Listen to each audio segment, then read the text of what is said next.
2025 was an incredible year for movies. Everything we wanted, we got, and then some. And I thought it would only be appropriate with award season coming around for us to rank the 25 biggest movies of 2025 tier list style. Now, as we get into this list, please understand that everybody's opinion is valid, doesn't make it right or wrong.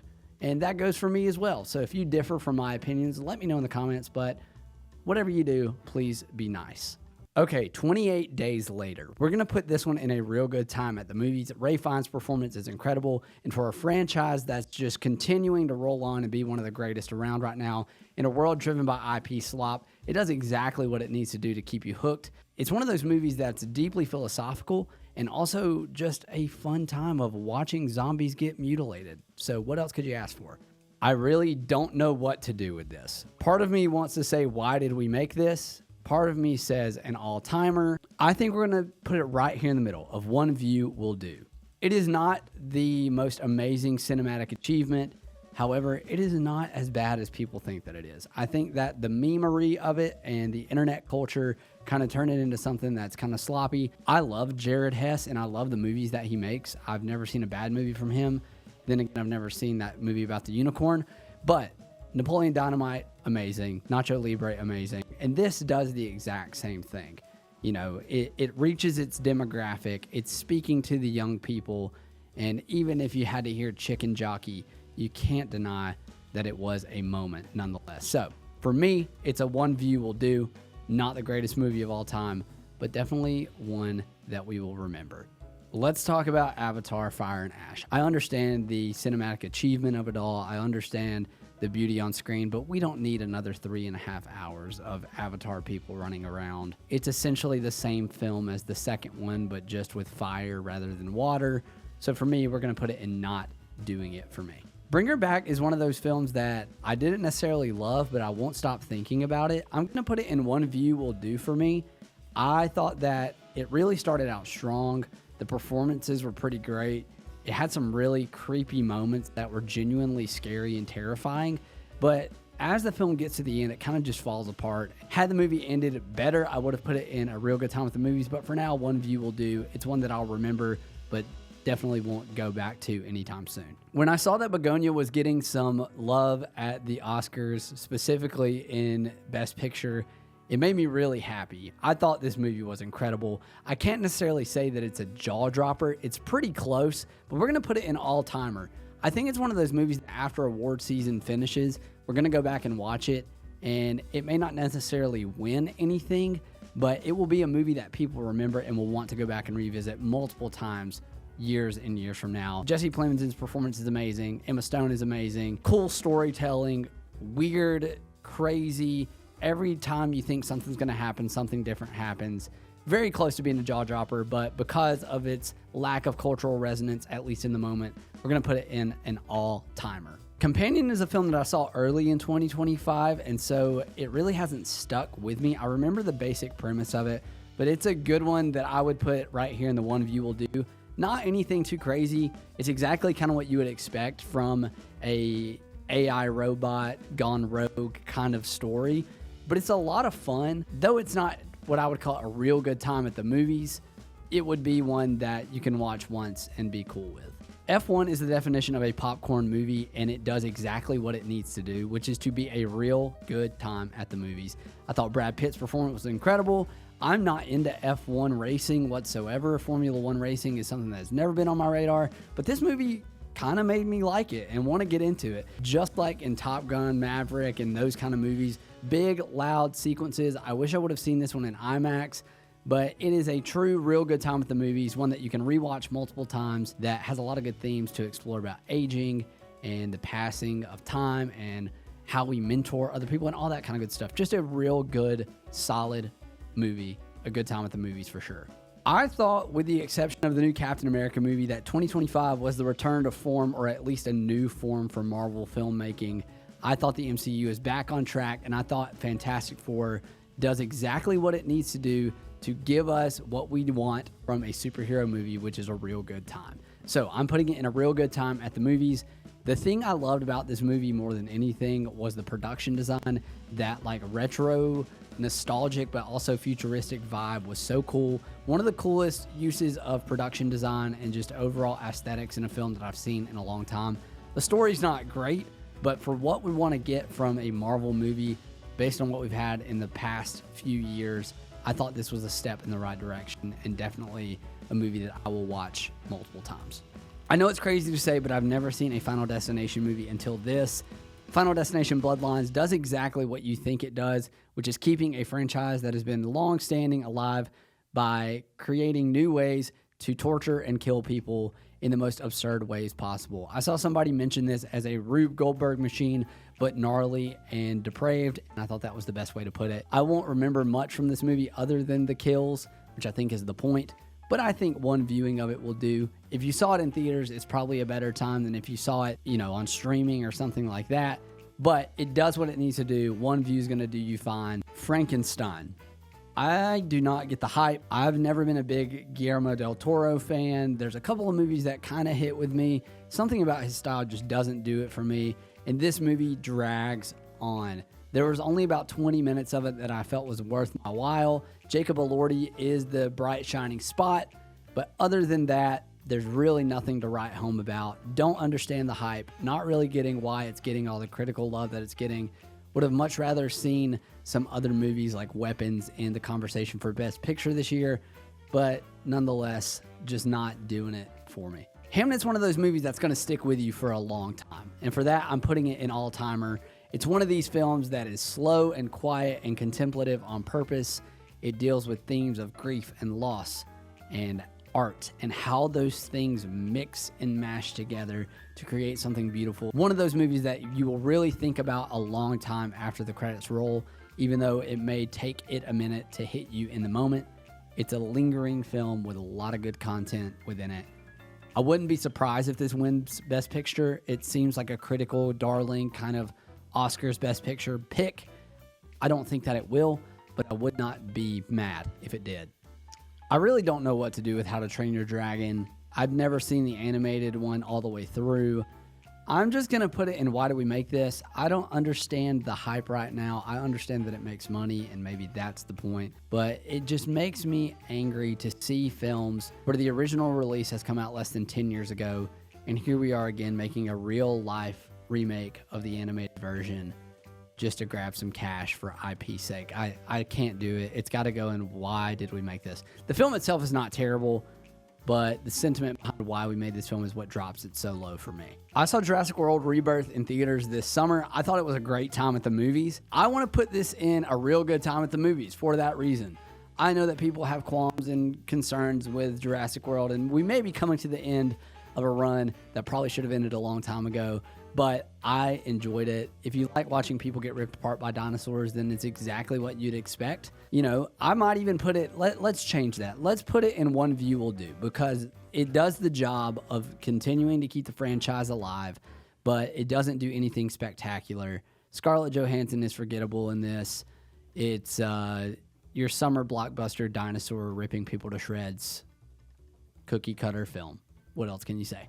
Are we going to put K-pop Demon Hunters in all-timer? I think we have to. The cultural resonance of it is great. The songs are great. And for an animated film, it has some really deep themes about commitment and sacrifice and love. A very spiritual film. I know that's crazy to say as a 31-year-old man, but this animated film from Sony was a spiritual experience in the most literal and metaphorical terms. I was transported to another place. I think people give animated films a hard time because they're like, oh, that's for children. But universal things are also cool sometimes. And as somebody who was never into K-pop, this was kind of the taste breaker for me into the world of K-pop, and I really enjoyed it. The first time through, I would have put it in maybe One View Will Do You, but my kids made me watch this one multiple times, and every time I watched it, it got better and better and better. I gotta put it in an all-timer. It really is, to me, a rebirth of the animated film industry and doing animated films right for both kids and adults alike. There's no doubt. Marty Supreme is a jaw dropper. It is a movie that you will not stop thinking about. Imagine riding a roller coaster and having a heart attack for 2.5 hours and then wanting to do it all over again. That's exactly what Marty Supreme was. There was multiple times in this film where I had to just mutter to myself, holy crap, what am I watching? This is something like I've never seen before. Timothée Chalamet knocks it out of the park. Gwyneth Paltrow knocks it out of the park. Kevin O'Leary knocks it out of the park. Tyler, the Creator, knocks it out of the park. It is an incredible piece of filmmaking. One of, if not the best film of the year. I do not think it will win Best Picture. I will be surprised if Chalamet does not win Best Actor. But I loved this movie. One of my favorites of the year and one of the best movies we have seen in a long, long time. Man, I would love to see the Safdie brothers getting back together, but what we saw here was something very special that I don't know if we will see again in a very long time.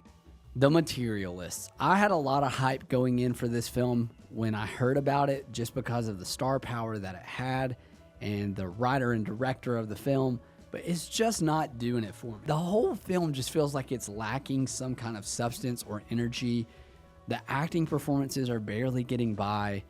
I get why they made it, but it's just not what it could have been. Maybe on a rewatch, I would put it up to one view will do, but I really have no desire to see it again based on what I saw back in the summer. Mickey 17. I love Robert Pattinson. I had mixed feelings about Parasite the first time I watched it and then watched it again, and it absolutely blew my mind. So I'm going to put it in one view will do. To me, this film is coming off the heels of Parasite, so it's never going to live up to the hype of a movie that is an absolute jaw-dropper like that, one that absolutely changed the landscape of filmmaking and film as we know it. Mickey 17 does the job. I didn't necessarily love it when I saw it, and I think one viewing of it will do just to say that you've seen it. Other than that, one view is going to do you just fine.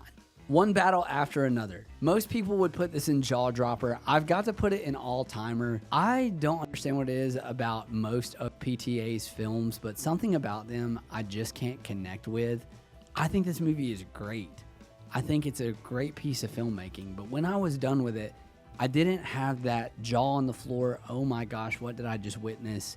And maybe that's just PTA fatigue, and I am a loser for thinking that this is not an absolute jaw-dropper.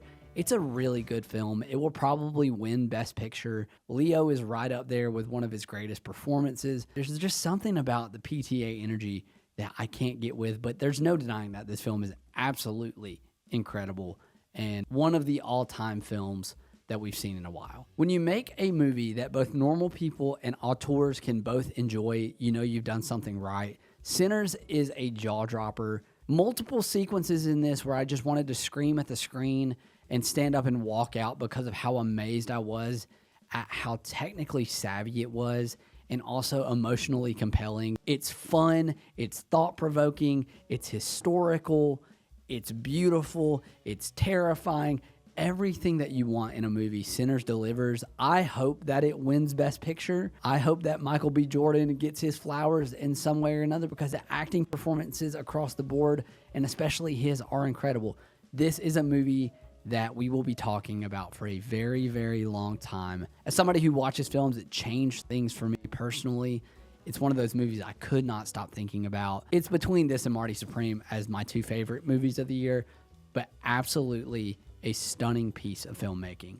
People are going to hate me when I say this. I did not like the Superman movie. It felt campy. It felt too saccharine for me.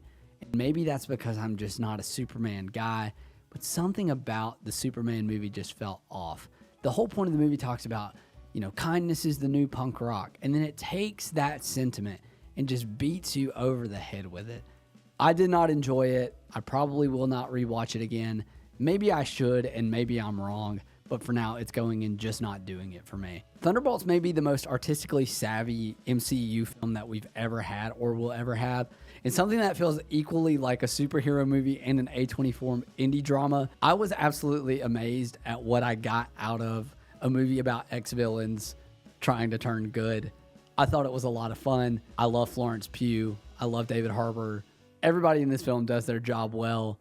I think the movie is, again, a return to form for the Marvel Cinematic Universe, a step in the right direction, and a real good time at the movies. If I was making this list personally, I would put Wake Up Dead Men in an all-timer, but it's got to go in a real good time at the movies. I love the Knives Out universe that they've created. I hope they make 1,000 more of these films. I will never get tired of them. The movie explores really great themes of, again, spiritual and religious undertones, which I personally connect with. The story does a great job, as always, of keeping you on your toes. And Josh O'Connor, what a guy. What a force. I can't wait to see what he does next, because whatever he does, it's great. I am not a horror movie person, but there is no denying that Weapons is an all-timer when it comes to the genre. One of the most fun times I had at the movies all year, a movie with so many twists and turns, everything that you want, it's got. It's crazy, wacky, wild, scary, thrilling, all of the above. The actors are great. The performances are great. One that I will watch multiple times over and over again, and one of the better films of the year. What are we doing here? The first part of Wicked was so good, or at least serviceable, but this is just an abomination. We want to make movies like Wicked for good so that we can make movies like Sinners. I get it, but I just can't. We stretched out a movie that could have been a 2.5-hour movie in one movie to two 2.5-hour movies. This movie has little to no substance. The songs are awful. The second half just falls flat in comparison to the first. Why did we do this? We could have had an intermission and had a Brutalist type thing. I would have been fine with one 3.5-hour movie, and this would have gone up to like a One View Will Do, or a Real Good Time at the Movies if it would have been one movie. But we had to split it in half. I don't like it. I will never watch it again. I don't want to ever see it in my life again. And finally, we got Zootopia 2. I'm going to say this is a real good time at the movies. I enjoyed this film. I think that Zootopia is the future of Disney Pixar franchising. I think that they're doing a great job of keeping it relevant, creating deep themes that adults can get with. Sequels usually feel like they have that, we're here to make money and we're here to just keep the franchise alive. And sure, there's a little bit of that, but I think there's some genuine heart behind the Zootopia franchise. I like what we got here. A nice balance, very symmetrical. It looks nice. You can tell me what I got wrong, but there it is. The 25 biggest movies of 2025 ranked and tiered out for you and your enjoyment or your absolute rage baitery. Please let me know what I got wrong. But for now, that's going to do it for Mediate. We will see you guys next time.